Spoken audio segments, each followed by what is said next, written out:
ನರೇಶ್ ಅವ್ರ ಬಗ್ಗೆ ಅಟ್ಲೀಸ್ಟ್ ನರೇಶ್ ಅವ್ರ ಹತ್ರ ಇದನ್ನು ಮಾತಾಡಿದ್ರ ತಾವು? ಈಗ ನಿಮ್ಮ ಹೆಸರು ಬಂದಾಗ ಅವರು ನಂತರನೇ ಬಲಿಪಶು ಸರ್. ಇದರಲ್ಲಿ ಅವ್ರದ್ದು ಸ್ಟಿಂಗ್ ಆಪರೇಷನ್ ಮಾಡಿದಾರಲ್ಲ, ಅವರು ಅದೇ ಥರ ಬಲಿಪಶು.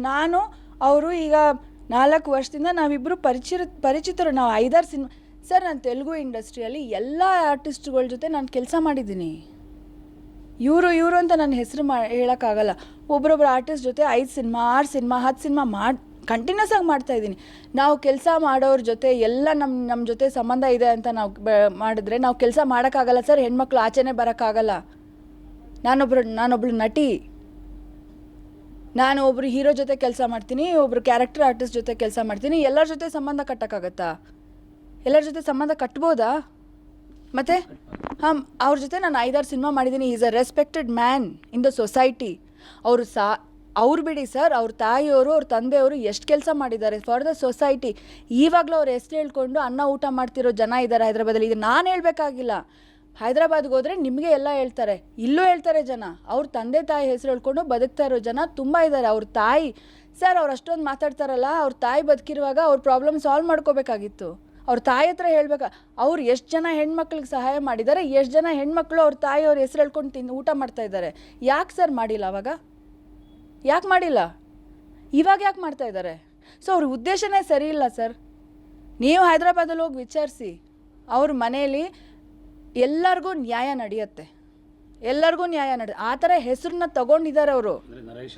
ಮನೇಲಿ ಯಾರಾದರೂ ಹೋಗಲಿ ಸರ್, ಯಾರಾದರೂ ಸಹಾಯ ಕೇಳಿ ಅವ್ರ ಗೇಟ್ ಬಾಗಿಲು ತೆಗ್ದಿರುತ್ತೆ. ನಾನು ಯಾಕೆ ಹೇಳ್ತಾ ಇದ್ದೀನಿ ಅಂದರೆ, ಅಸೋಸಿಯೇಷನ್ಗೆ ಅವರು ಪ್ರೆಸಿಡೆಂಟ್ ಆಗಿದ್ದರು. ಆವಾಗ ನಾನು ಅಲ್ಲಿ ಕೆಲಸ ಮಾಡಿದ್ದೇನೆ. ಎಲ್ಲರೂ ಅವ್ರ ಬಗ್ಗೆ ಮಾತಾಡೋದು ಇದೆ. ನನಗೆ ಆ ಒಂದು ಹ್ಯಾಪಿ ವೆಡ್ಡಿಂಗ್ ಅಂತ ಸಿನಿಮಾ ಮಾಡೋ ತನಕ ನರೇಶ್ ಅವ್ರು ಯಾರು ಅಂತ ನನಗೆ ಗೊತ್ತಿರಲಿಲ್ಲ. ಬೇರೆ ಇನ್ನೊಬ್ಬರು ಆರ್ಟಿಸ್ಟ್ ನಂಗೆ ಹೇಳಿದ್ರು, ಅವರು ವಿಜಯ ನಿರ್ಮಲ ಅವ್ರ ಮಗ, ಕೃಷ್ಣ ಅವ್ರ ತಂದೆ. ಇದೆಲ್ಲ ನನಗೆ ಗೊತ್ತಾಗಿದೆ ಬೇರೆಯವರಿಂದ. ಈಗ ನಾವು ಆರ್ಟಿಸ್ಟ್ ಜೊತೆ ಕೆಲಸ ಮಾಡ್ತೀವಿ, ಅಷ್ಟೇ ಗೊತ್ತಿರುತ್ತೆ. ಬಿಟ್ಟರೆ ಅವ್ರು ಯಾರು, ಅವ್ರ ಅಪ್ಪ ಯಾರು, ಅವ್ರ ತಮ್ಮ, ಇದೆಲ್ಲ ನಾನು ತಿಳ್ಕೊಳ್ಳೋ ಅವಶ್ಯಕತೆ ನನಗಿಲ್ಲ. ಹಾಗಾಗಿ ನನಗೆ 2ನೇ ಸಿನಿಮಾ ಮಾಡೋವರೆಗೂ ಅವ್ರು ಯಾರು ಅಂತಲೇ ನನಗೆ ಗೊತ್ತಿರಲಿಲ್ಲ. ಯಾರೋ ಹೇಳಿದ್ರು ನನಗೆ ಅಷ್ಟೇ. ಬಿಟ್ಟರೆ ನನಗೆ ನರೇಶ್ ಅವ್ರ ವಿಷಯನೇ ಗೊತ್ತಿರಲಿಲ್ಲ. ಅದಾದಮೇಲೆ ನಾವು ಸ್ವಲ್ಪ ವೈಯಕ್ತಿಕ ವಿಷಯಗಳನ್ನ ಶೇರ್ ಮಾಡೋ, ಯಾಕಂದರೆ ಕಂಟಿನ್ಯೂಸ್ ಆಗಿ ಸಿನಿಮಾಗಳು ಮಾಡ್ತಾಯಿದ್ವಿ. ಅವರೊಂದು ಹ್ಯುಮ್ಯಾನಿಟೇರಿಯನ್ ಆಗಿ, ಒಂದು ಕಲಾವಿದೆಯಾಗಿ ರೆಸ್ಪೆಕ್ಟ್ ಕೊಟ್ಟು ನನ್ನ ಹತ್ರ ಮಾತಾಡೋರು. ಸೊ ನಾವು ಈಗ ಎಲ್ಲ ಸಂಬಂಧಗಳನ್ನ ಒಂದು ಬೇರೆ ಅರ್ಥದಲ್ಲಿ ನೋಡೋದ್ರಲ್ಲಿ ಏನೂ ಅರ್ಥ ಇಲ್ಲ. ಸೊ ನನಗೆ ನ್ಯಾಚುರಲ್ ಆಗಿ ಅವರು ಸ್ವಲ್ಪ ಕ್ಲೋಸ್ ಆದರು. ಇವಾಗಲೂ ಮಾತಾಡ್ತೀನಿ ಸರ್. ನನಗೆ ಅದರಲ್ಲಿ ಮುಚ್ಚಿಡೋವಂಥ ವಿಷಯ ಏನೂ ಇಲ್ಲ. ಅವರೊಂದು ಪ್ರೊಡಕ್ಷನ್ ಮಾಡಿದ್ರು, ನಾನೊಂದು ಶಾರ್ಟ್ ಫಿಲ್ಮ್ ಡೈರೆಕ್ಟ್ ಮಾಡಿದೆ. ಇದು ಕೆಲಸ ಒಟ್ಟಿಗೆ ಮಾಡ್ತೀವಿ.